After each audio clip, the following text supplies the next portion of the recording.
there's a monster hiding in the remote forests, swamps, and rivers of the Congo Basin in Central Africa. It has a long neck, looks like a dinosaur, and is the size of an elephant, or maybe a hippo at least. That's what people who claim to have seen it say. It should have gone extinct millions of years ago, but this Congo's version of the Loch Ness Monster somehow survived. This creature is the Mokele Mbembe, which means one who stops the flow of rivers, and more folks are saying they've seen it lately. European explorers first heard the stories of this creature from the people living near the Congo River in the early 1900s. A German captain even included a description of the monster in his official report from his expedition. The locals told him the animal was of a brownish-gray color with smooth skin, a very flexible neck, and only one long tooth that could be a horn. Some of them mentioned a long, muscular tail, like that of an alligator. They also said that the creature lived in the caves, but climbed the shores even in the daytime to find some plants to eat. Locals also believed its favorite snack was a kind of liana with large white blossoms. Some of them even showed the German captain some fresh path the monster left leading next to those plants. And they warned him that Mokele Mbembe definitely didn't like humans and took down any canoe that would sail nearby. Dinosaurs were a real hit in pop culture in the 1910s, and several newspapers in Europe and North America wrote about the dino-like monster from Africa back then. In the later years, several expeditions traveled to the Congo Basin to search for Mokele Mbembe or interview claimed witnesses. They did not find any direct physical evidence, but collected many stories. One zoologist in the 1980s said he took a film of Mokele Mbembe, but the footage did not develop properly. Stories and movies like Jurassic Park have kept the dream alive that dinosaurs might still be hiding somewhere in deep forests. At some point, people stopped reporting sightings of the creature as often, so it almost became a forgotten legend. But it all changed recently, as many people claim to have witnessed the mythical monster with their own eyes. Cryptozoologists, those fans of mysterious creatures, believe it could be a dinosaur that, for some reason, didn't go extinct, related to a Brachiosaurus or a Diplodocus. This idea comes from how people describe seeing the creature, with a super long neck, a huge body, and a tiny head. They think it might have stayed hidden in the deep forests of Africa all this time. But scientists say that if it really were the last living dinosaur, we would have found some real proof by now, like a photo or bones or something showing it walking around the Congo Basin. Some expeditions that are trying to find proof the monster is real have even used sonar technology to scan the murky waters of Central African rivers and lakes in search of any large, unidentified creatures. Some people even narrowed down the monster's location to a specific remote lake, surrounded by untouched jungle in the swamps. So far, the search for evidence hasn't been successful. The explanation behind all the sightings of the Mokele Mbembe could be the changing ecosystem. More and more human settlements are moving into the huge Congo Basin rainforest. People aren't used to seeing large animals that live in the forest, so they believe they have witnessed the mysterious creature from their folklore. The human brain often fills in the gaps in something we don't know and uses imagination to explain it, especially if there's a ready-made version that everyone's heard of. But still, we can't completely rule out the possibility that there are some new, unknown species of animals hiding in the Congo forests. Maybe just not a missing dinosaur. Another legend, this time Mongolian, says there's a giant worm living deep in the Gobi Desert. Yep, similar to the monster you've seen in Dune. The creature, which is supposedly up to 6 feet long, can spit acid that could melt anything and shoot electricity. They say it spends most of its days hiding underneath the sandy dunes, but likes to come out during the wetter months of June and July. The people in the West first found out about the megaworm of the Gobi Desert thanks to an American paleontologist, Roy Chapman Andrews. This brave man was probably the inspiration for Indiana Jones. In 1926, he wrote about the creature in his book. At the meeting with Mongolian leaders, Andrews heard detailed descriptions of the creature, even though none of them had ever seen it themselves. One of them said it looked like a sausage that was about 2 feet long, with no head or legs. According to him, the worm was so poisonous that just touching it could instantly take your life, and it lived in the loneliest parts of the Gobi Desert. Andrews didn't think the creature was real, but he shared these stories again in another book. And then, stories of the monster spread around the world. In some of them, it's only 1 foot long.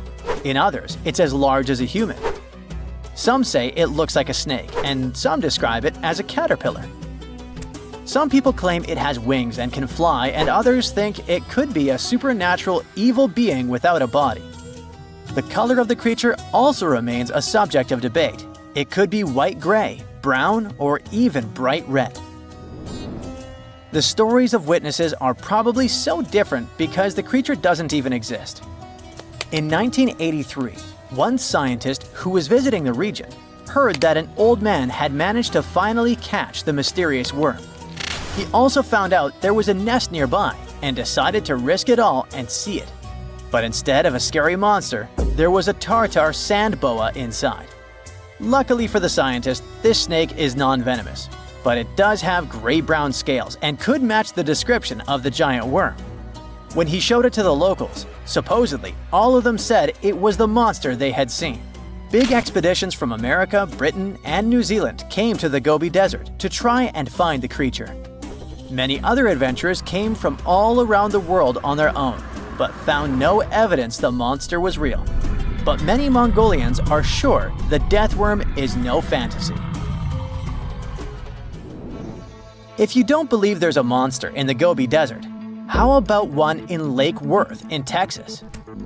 According to local folklore, there's a part human, part goat creature with scales and long clawed fingers hiding there. It all started back in July 1969, when locals claimed to have spotted this mysterious creature roaming around. The newspapers loved the story and started reporting about new sightings. One article said that the monster jumped out of a tree and landed on some guy's car. Another report claimed that the Lake Worth monster decided to throw an automobile tire at a group of people. Someone even managed to take a photo of the creature, and the newspapers published it. Locals started flocking to the lake at night, hoping to catch a glimpse of the creature, but no one could find any evidence it was real after all.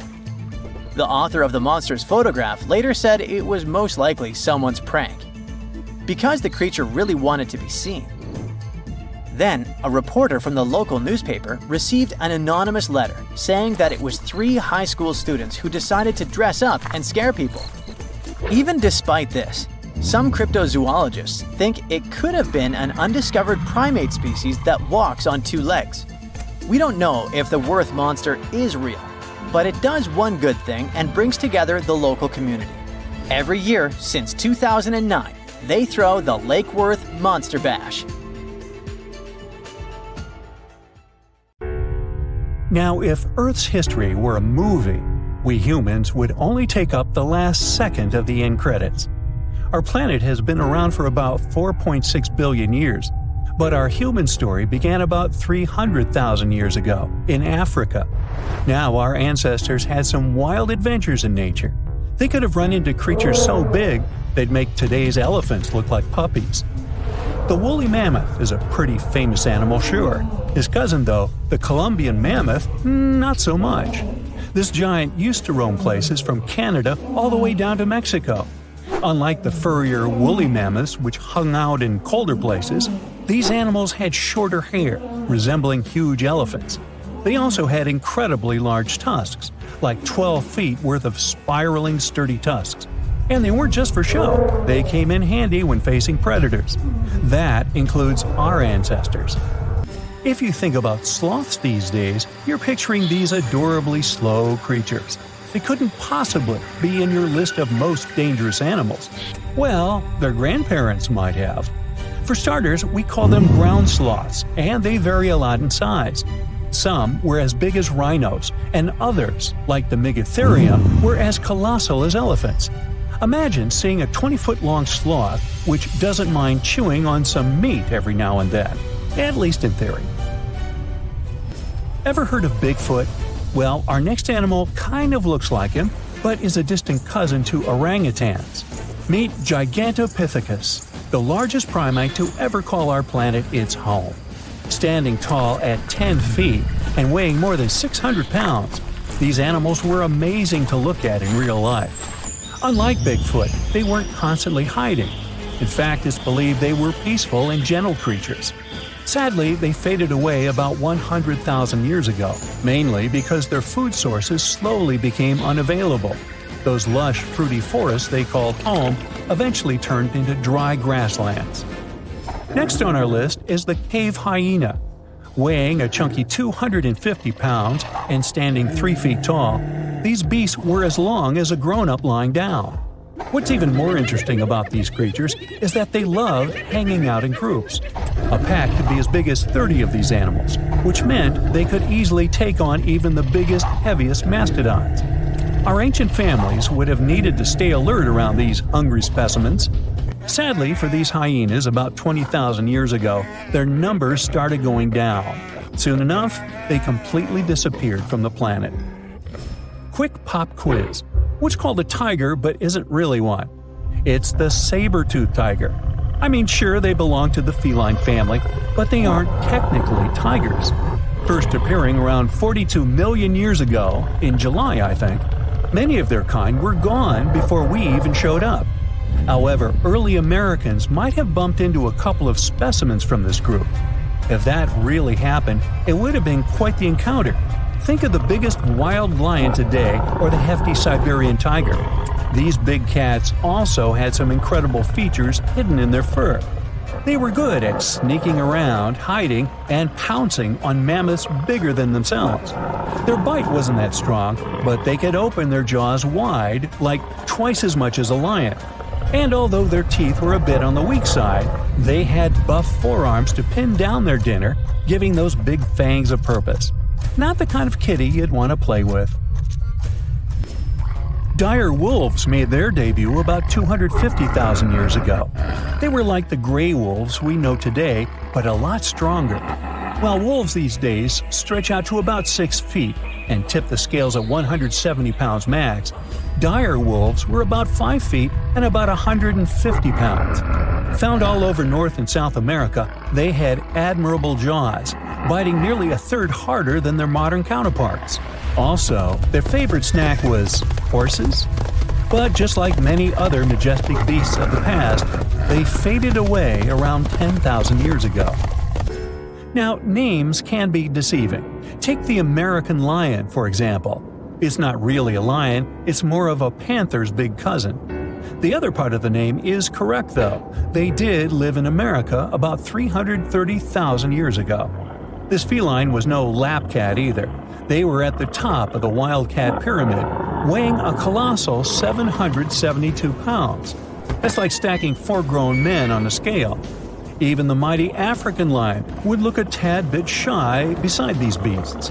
With the muscle to take down a bison, you wouldn't want to accidentally interrupt their dinner. They parted ways with this planet around 11,000 years ago, right after the last ice age. Now, down in Australia, about 50,000 years ago, I wasn't around then, there lurked a relative of the Komodo dragon, the megalania. Experts love to have debates on how big it was. Some say it stretched out to 23 feet. Others think it was just about 11 feet long. Either way, they were basically mega-sized Komodo dragons with a dangerous bite. If you think bears are already big and fluffy now, let's introduce the short-faced bear. While this big creature stood on its hind legs, it towered at 14 feet. With long limbs, they could outrun today's bears, hitting speeds up to 40 miles per hour. These ultra bears sadly disappeared around 11,600 years ago. Now imagine a crocodile. Okay, imagine that same crocodile, only supersized, with sporty legs, doing its thing in Australia about 1.6 million years ago.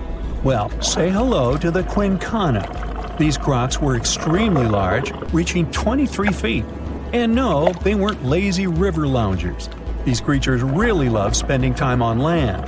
They evolved to have strong legs for their chases and razor-sharp teeth designed for slicing, not gripping. When did we stop sharing beaches with them? About 40,000 years ago. The name elephant bird might not sound familiar, but try to picture a bird that stood tall as high as a basketball hoop at 10 feet and weighed as much as a small car, 1,500 pounds. Their eggs were equally huge, like 150 chicken eggs bundled up into one. Now, as amazing as these birds sound, there's a lot we still don't know about them. They're hard to study, as most extinct animals are. Still, some recent studies have given us some clues. Scientists have been examining ancient molecules from their fossilized eggshells. It's an awesome piece of evidence, since these birdie shells were thick, preserving precious DNA inside. Plus, there are tons of these eggshell fragments sprinkled all over Madagascar's beaches. Because of these findings, we now know these birds were herbivores and loved eating leaves and seeds. We also know the tiny kiwi bird is its closest living relative. Now, dodos were these amazing birds we also used to share the planet with. They're like distant cousins to Asian pigeons. To give you some perspective, imagine a chunky bird weighing about 50 pounds. Similar to chickens, turkeys, and ostriches, dodos were also the types of birds that couldn't fly. Their wings were small, and they had the muscle strength of, well, a wet noodle. Now, you might have heard the word dodo used as a name for creatures that aren't that bright. Don't get confused, though, by this name. These birds were in fact intelligent. Scientists were able to figure that out by studying their fossils. It turns out that they were good at smelling stuff, unlike most birds that are all about the visuals. These creatures aren't around for us to study anymore, but that might change. One evolutionary biologist is on a mission to fully understand these amazing ancient birds. On that note, she revealed that the dodo's DNA has been completely sequenced. There are even talks about potentially bringing dodos back to life. They would make a nice addition to the lovely beaches of Mauritius, the place they used to call home many, many years ago. The Tyrannosaurus rex, the formidable predator, the world-known celebrity of the animal kingdom, the king of all dinos. Since its discovery in 1902, this dangerous predator has fascinated both researchers and the regular public. But despite its terrifying reputation, there were actually other beasts that could defeat the T-Rex.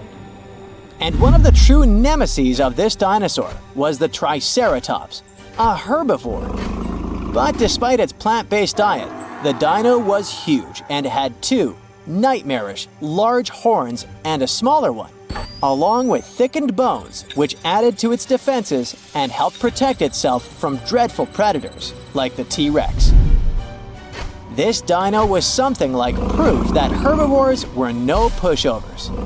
Its formidable horns were about a foot wide at their base and tapered into mean points capable of skewering any predator, even a T-Rex like Juicy Barbecue. The colossal skull of the Triceratops sported an enormous frill made of protective solid bone, which was topped with hornlets. From the tip of the animal's beak to the spiked rim of the frill, the head of the Triceratops could reach a whopping 10 feet in length and weigh around a ton. This gargantuan construction, the head of the dino, was attached to the body with the help of a ball and socket joint. This allowed the dino to swivel its head around with astonishing speed, brandishing its horns to scare predators away. That's one of the reasons why a T-Rex that decided to attack a Triceratops was actually taking a big risk. The battle could easily go either way. Of course, the king of the dinosaur world could win and get its long-awaited feast, but just as likely, the hunted could become the hunter and end the T-Rex's game. Now, how about we find some more cool and lesser-known facts about those intriguing creatures, dinosaurs? For example, dinos almost certainly did not roar. Scientists think they might have cooed instead. More accurately, they probably produced sounds in ways similar to the way ostriches boom or doves coo. You see, many modern birds use a method of producing sounds called closed-mouth vocalization. sounds are made by inflating the throat rather than passing air through the syrinx, the vocal organ of birds. In other words, the Jurassic Park movies got it all wrong. A lot of early dino reconstructions appeared under the influence of those scary noises that we associate with modern predators, like lions. So, on screen, dinosaurs have their mouths open when they produce sounds, just like lions when they roar. But real dinos wouldn't have done that, especially not before charging at their prey. They wouldn't have advertised their presence to other animals nearby, not when all they wanted was to have a meal. The Quetzalcoatlus was a member of the ancient group of flying reptiles, pterosaurs, and it was also the largest flying animal to have ever lived on Earth. The giraffe-sized creature had thin limbs, a startlingly long beak, and a staggering 40-foot wingspan. Researchers believe that these creatures could have also used their folded-up wings as legs, so they probably walked on all fours. Scientists discovered the Quetzalcoatlus about 50 years ago, but they still have a tricky time trying to piece together the details of this animal's life. For example, how did it even manage to lift its ginormous body off the ground when flying? Whatever the answer is, this creature is our first real look at the entirety of the largest animals ever to fly. One of the reasons why it's been taking so long to unearth the secrets of the Quetzalcoatlus is because this creature had hollow bones that helped it to fly, just like modern flying animals. So, when you find these potato chips-like bones preserved in super hard rock, you need to somehow remove them without destroying them, and that's a really tough task. The Tyrannosaurus rex was quite a slow runner. Its speed was likely to be just about 10 miles per hour, which is approximately as fast as the speed of an average human runner. As for T-Rex babies, according to hatchling recreations from the American Museum of Natural History, they were pretty cute. About the size of super skinny turkeys and covered with downy feathers. The largest land-based dino was the Argentinosaurus. This massive animal often reached up to 130 feet in length and 69 feet in height. Considering the average blue whale is around 70 feet long, you can easily imagine just how giant that dinosaur was. Many dinos had feathers, and I'm not only talking about avian ones.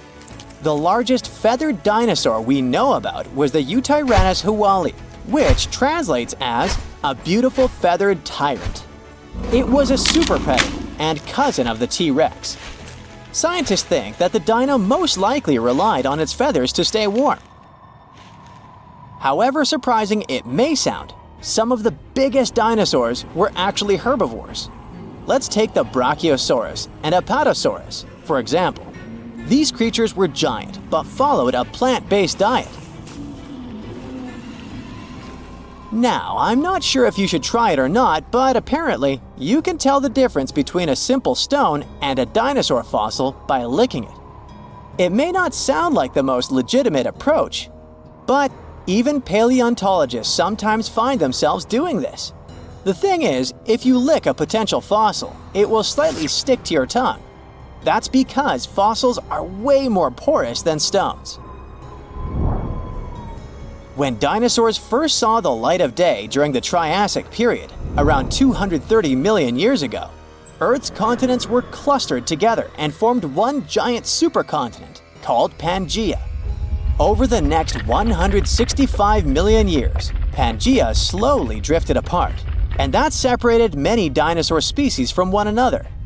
And still, most of the world's dinosaur fossils are found in 3 places: the high-altitude Badlands of China, North America, and Argentina have the largest amount of fossils, or at least easily accessible ones. In reality, most parts of the world are covered with fossils, but those located in desert-like environments are easier to find due to the lack of vegetation. Interestingly, most fossilized dino bones aren't bones anymore. The fossilization process often occurs when something gets trapped between layers of sediment or sand. For millions of years, those remnants stay there. At one point, they got surrounded by a layer of water. It replaces the original organic material with minerals. In other words, it's not the real thing anymore. It's a rock-like copy. The Triceratops boasted 3 giant horns sticking out of its head, but its teeth were even more fascinating. This dino had around 800 teeth, and new ones kept growing throughout its life. These teeth grew in sets of 36 to 40 tooth columns, with each column having 3 to 5 teeth, vertically stacked on one another. Some dinos had hollow bones, like today's birds. These creatures stored air in their bones, which helped them improve their breathing abilities. It made these dinosaurs lighter on their feet and allowed them to breathe much more efficiently. The Nigersaurus replaced its teeth every 2 weeks. This unique creature had rows and rows of teeth in reserve.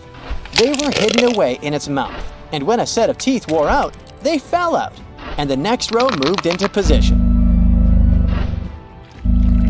Dinosaurs didn't all go extinct at the same time as soon as the asteroid crashed into Earth. Instead, the space rock likely triggered a chain reaction of events which changed the face of the planet. Of course, it didn't happen overnight, but over the next few hundred or even thousands of years. As a result, all but avian dinosaurs went extinct. The word dinosaur came from the Greek language. Deinos means terrible, and sauros means lizard.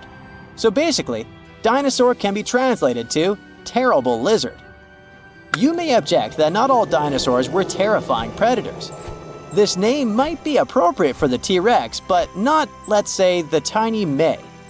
Rumor has it that when Sir Richard Owen, an English biologist, came up with the name for dinosaurs, he used the word terrible in a different sense. He described those ancient creatures as fearfully great, as in far larger in size than any previously discovered reptiles.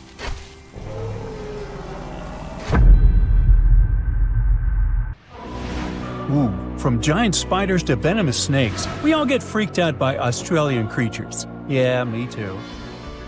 But newly discovered fossils show that things were way more dangerous 120 million years ago, when this land was completely ruled by massive razor-clawed megaraptors. Yeah, I'm glad I wasn't around then. These dinosaurs were about 26 feet long and walked on 2 legs, just like the famous T-Rex. They were fast, fierce hunters, with a superpower: their hug. Yep, their massive, muscular forearms had huge curved claws, perfect for grabbing and holding onto prey. Uh-oh. They would wrap their arms around their poor victims, just like a hug, and trap them with no chance of escape. And even though their teeth were quite small, they were still sharp enough to rip through flesh. The first time we heard about megaraptors was in the late 90s, when a paleontologist discovered their fossils in the region of Patagonia, Argentina. Since then, no one has ever found a complete skeleton, only fragments. But probably the most important one yet was uncovered in Australia at the beginning of this year. Researchers were exploring Victoria's stunning coastline when they stumbled upon megaraptor fossils. First, they spotted bones from its lower legs and a few vertebrae washed up on the beach. Even though they were working with just a couple of fragments, a deeper analysis confirmed that these belonged to a megaraptor. And not just any megaraptor, it was the oldest one ever discovered. This discovery gets even more exciting because it adds weight to the theory that these dinosaurs might have originated in Australia. But we already knew that they roamed the land down under since early 2023, when researchers found the top of a megaraptor skull in the country. So let's rewind a bit. We first found their remains in Argentina, right? Right. But then, years later, researchers found fossils of the same family of dinosaurs on the other side of the world, in Australia. If the ones in Oceania were older, how did these creatures end up in South America? Of course, they didn't fly there. They didn't cross continents by swimming either, although there is a theory that they could swim. Remember, we're talking about the dinosaur era, which happened millions of years ago. And back then, Australia and Argentina were actually pretty close. Basically, they were one. Both lands were part of the supercontinent known as Gondwana, and they were connected through Antarctica. Wait, but wasn't this path freezing? I mean, yeah, these dinos had to pass through Antarctica to get to their destination, but they weren't freezing their tails off. This all happened during the mid-Cretaceous period, when the weather was super warm. Back then, the poles were covered in plants, not ice. So let's just say they took full advantage of the good weather to make the crossing. Now, about 180 million years ago, Gondwana started to break apart. At some point, Australia drifted away from the supercontinent, cutting it off from other landmasses, including South America. That's why the same dinosaurs showed up in completely different parts of the world. Mystery solved. Now, let's get back to that recent discovery. The researchers didn't just find a few traces of megaraptors on the beach. In total, they uncovered 250 dinosaur bones at the site, but only 5 of them were really important. They belong to 3 different species of dinosaurs that, as it turns out, all lived in Victoria at the same time. So yeah, we've already talked about those first 2 bones. They were from the megaraptor. Next, we have a shin bone from a Onenlagiine. That's my best shot at pronouncing it. It's a dino also known as the southern raptor. This is a type of dromaeosaur with a long snout. And the last 2 shin bones of different sizes came from a Carcharodontosaurus, whose name means shark-toothed lizard. This one is a particularly big deal for 2 reasons. Number 1, it's the first evidence that this species lived in Australia. And number 2, it was small, and that is pretty surprising since we've always thought of this species as being massive. Fossils found in Argentina, for example, show this dinosaur reached a length of about 36 feet. But the one in Australia was much smaller, measuring only around 6 to 10 feet long. And that's still plenty big. Basically, what we're saying is that the way predators were ranked in these 2 parts of the world was completely different. In South America, Carcharodontosaurs grew to massive T-Rex-sized giants, towering over megaraptors and dominating the landscape. But in Australia, it was the complete opposite. There, huge, powerful megaraptorids roamed the land alongside smaller Carcharodontosaurs. So the predator dynamic was different. And all of this just shows how unique the ecosystem in Victoria was back then. Although isolated dinosaur bones have been found in Western and South Australia, most of the fossils come from the eastern part of the country, like Queensland. And there, researchers dug up something really, really rare – a well-preserved dinosaur skull. The study shows that this bone belonged to the 4th discovered specimen of Tyrannosaur. This group includes those massive long-necked dinosaurs. They look like the Brachiosaurus, but some of them were even bigger, reaching 120 feet long. The skull, discovered in 2018, belongs to this guy, whose pronunciation is above my pay grade, and the research points out that it roamed the Earth around 98 million years ago. Thanks to this find, scientists were able to recreate for the very first time what its face might have looked like. Probably after checking out the illustration, they thought, hey, it looks a lot like its cousin. They were talking about another species of Tyrannosaur, this other unpronounceable guy. And guess where they used to live? Yep, in Argentina. So, this research also supports the theory that dinosaurs crossed between South America and Australia during the mid-Cretaceous period. Now, this wasn't the only secret buried in Queensland, though. In 2024, researchers working there discovered the fossilized remains of a new species of pterosaur, about 100 million years old.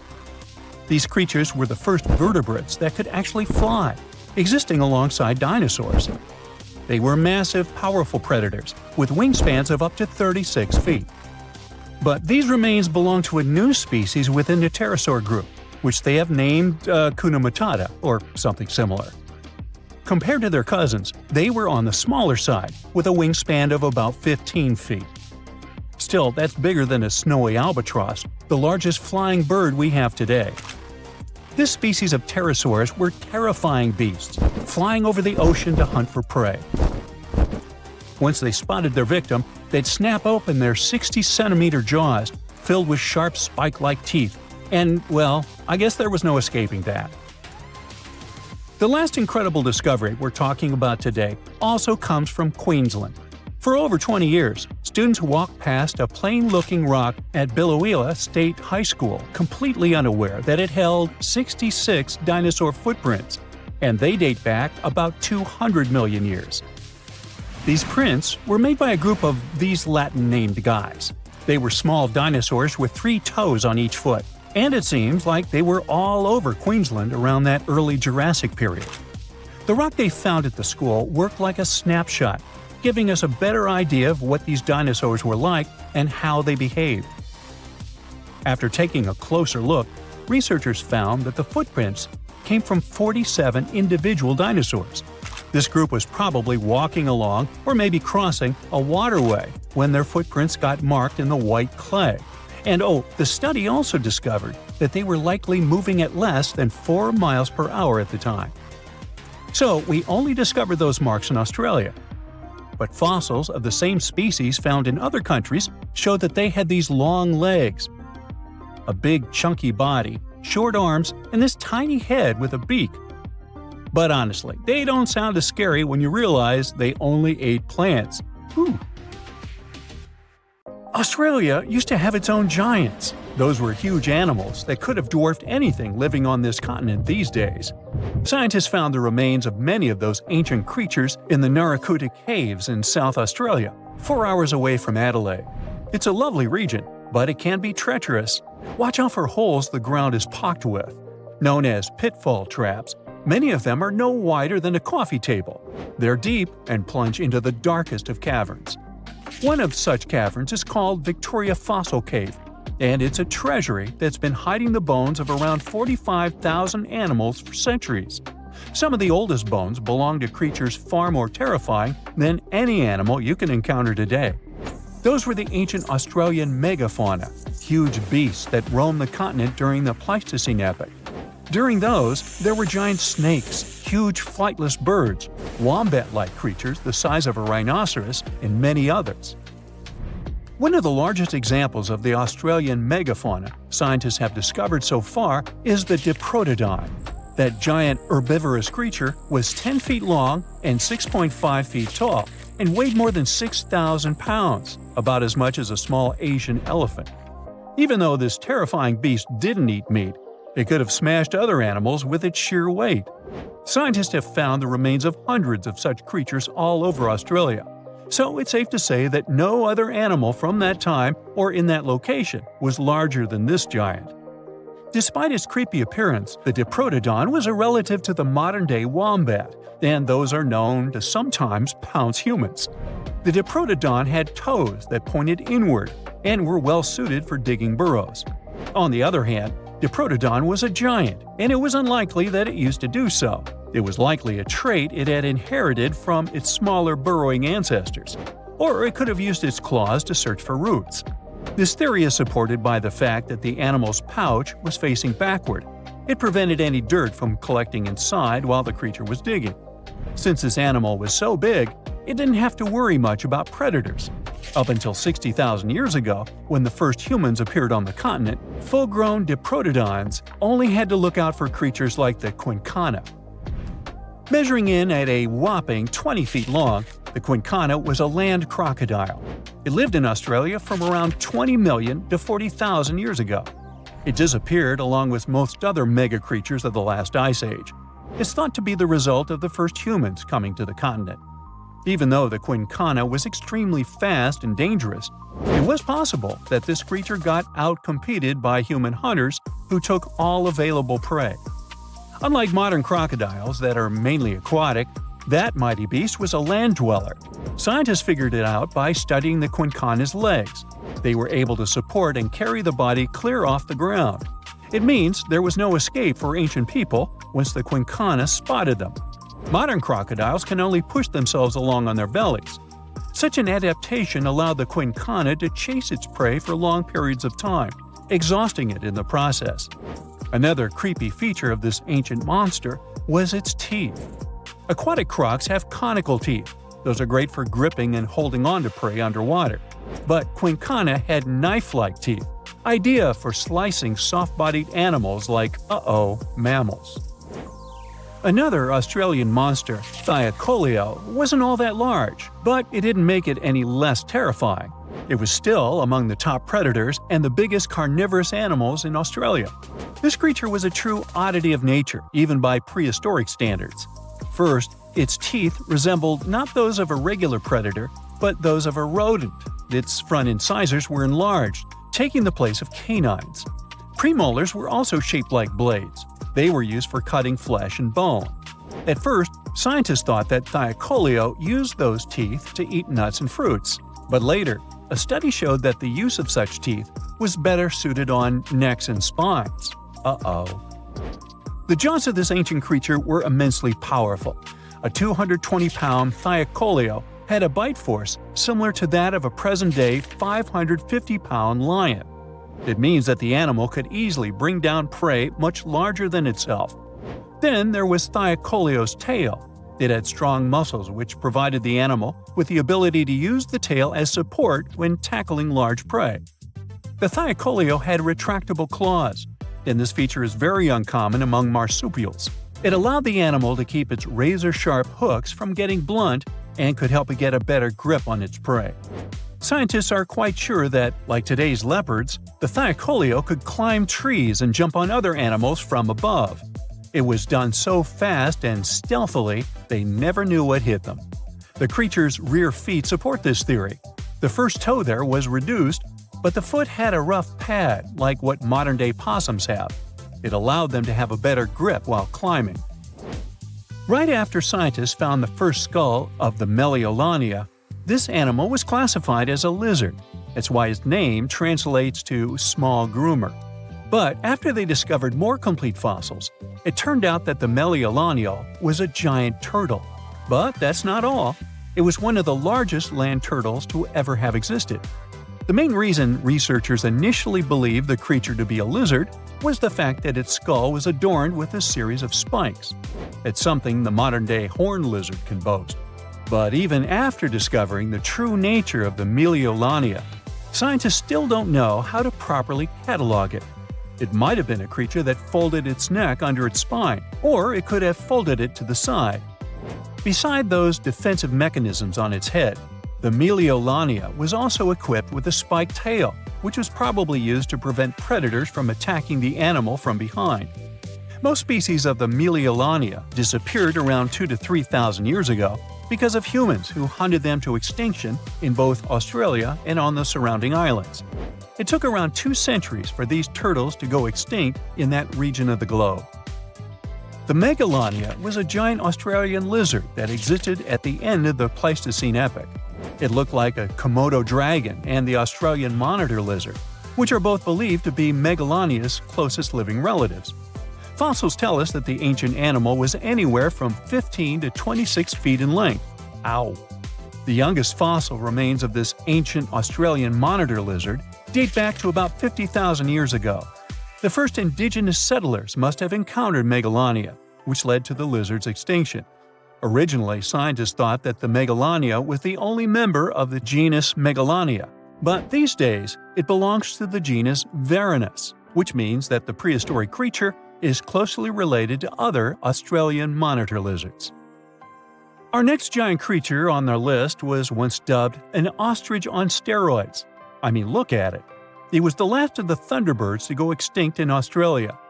The Genyornis lived on the continent at the same time as early humans. They might have coexisted for 15,000 years or so before the huge bird eventually disappeared. This theory has some proof. The bird's fossils found along with human artifacts.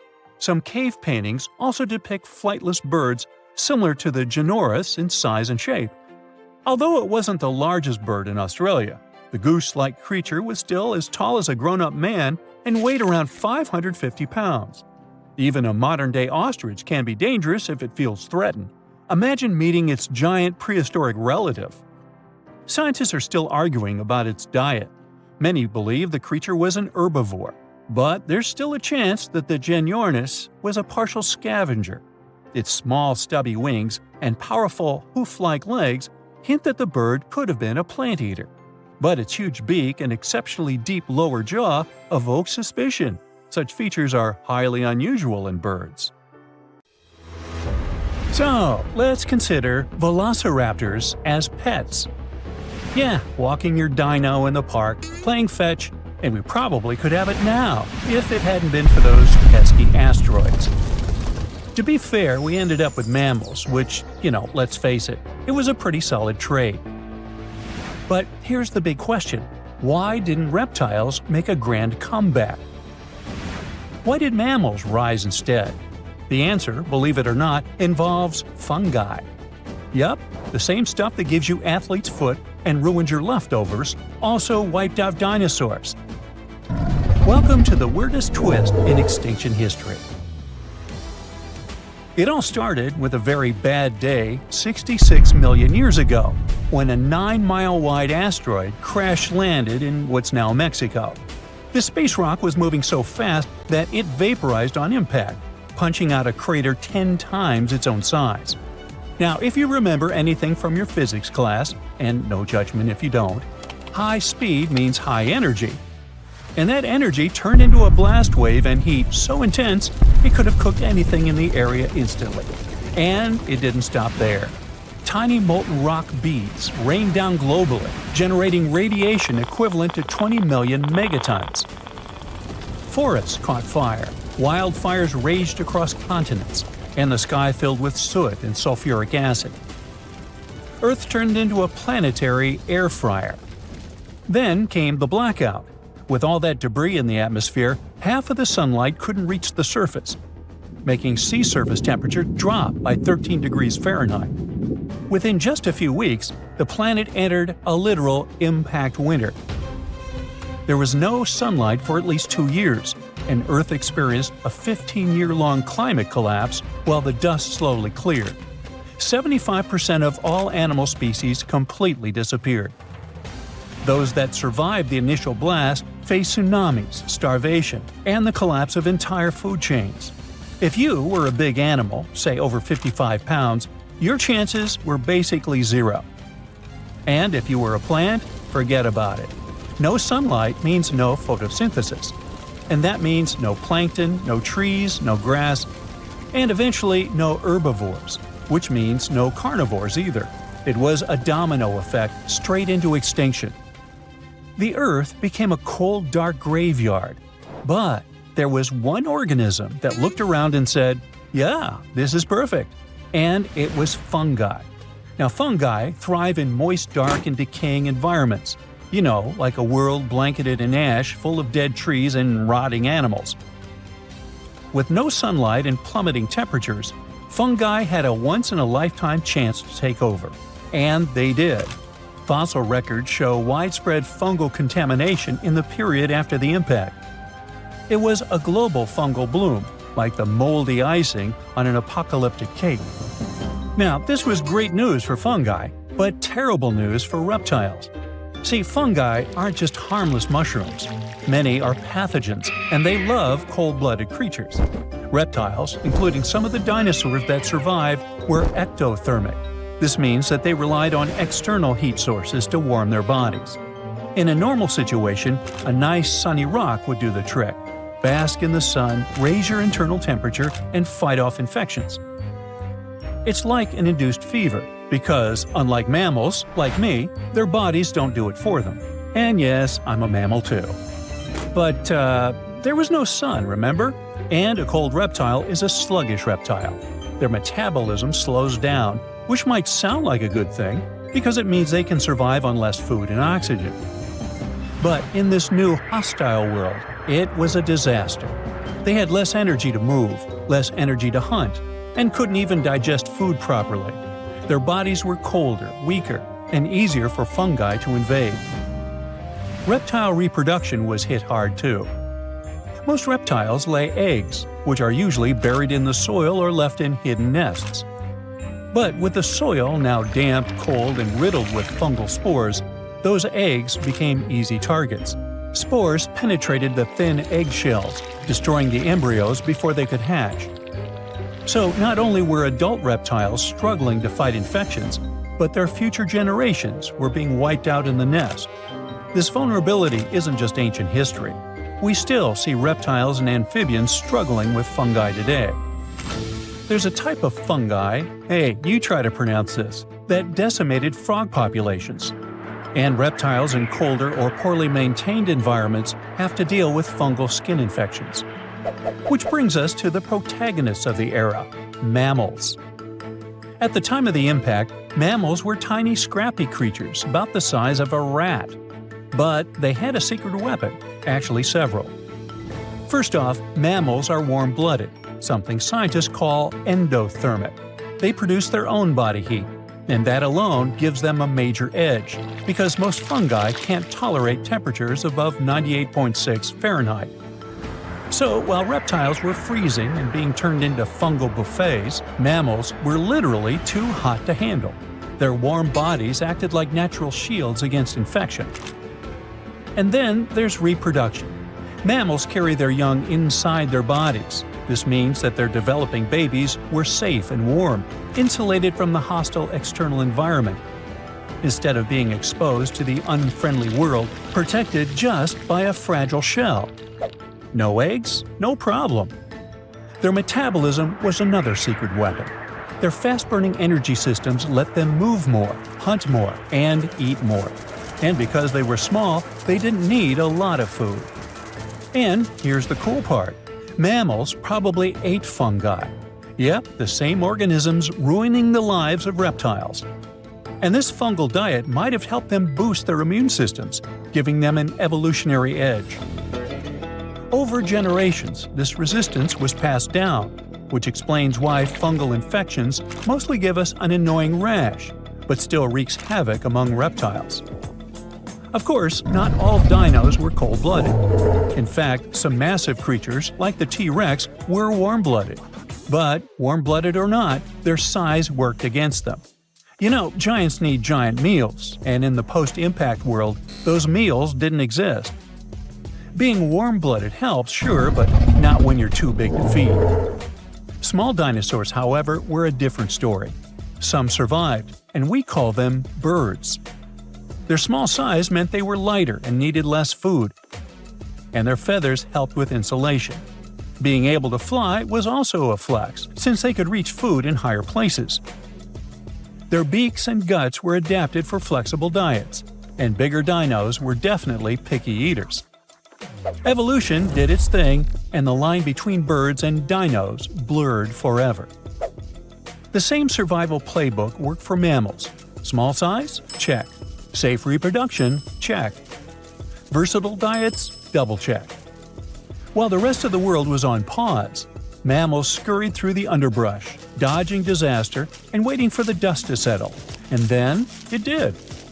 The sun eventually came back. Plants started growing again. Life rebooted. But this time, the stage was different, with big reptiles mostly gone. No more towering predators, no more thundering herds of horned beasts. Mammals had room to stretch, and they did. They grew fast, but not too fast. Mammals never got dinosaur-sized, and that's not a coincidence. Large herbivores today, like elephants, have it easy since their food doesn't run away from them. But large predators are rare for a good reason. Hunting is hard. Your prey sees you coming, so you can't be a big, tall dummy running around. Besides, you need energy to chase, stamina to fight, and a metabolism to match. And you know how that worked out for dinos. Not to mention, mammal bones aren't built like dinosaur bones. The latter had hollow structures, even air sacs, to support their size. But if you stack too much weight on a mammal's bone, it'll snap. Nature has limits, and mammals have learned to work within them. So, when the light returned, reptiles were fewer and more fragile, clinging to the edges of ecosystems. Mammals, on the other hand, were everywhere. Before the asteroid, dinosaurs kept mammals small, and mammals, well, they didn't get much say about that. But now, with the giants gone, mammals could finally level up. And fungi? Well, they stuck around too. But mammals had already passed the ultimate test and came out on top. Thanks to their body heat, internal babies, flexible diets, and a little help from some deadly mushrooms, mammals inherited Earth. So yeah, no pet velociraptor. But maybe that's okay. You got a cat, right? Close enough. Actually, I think dogs are better. How do you feel about that? Let me know in the comments.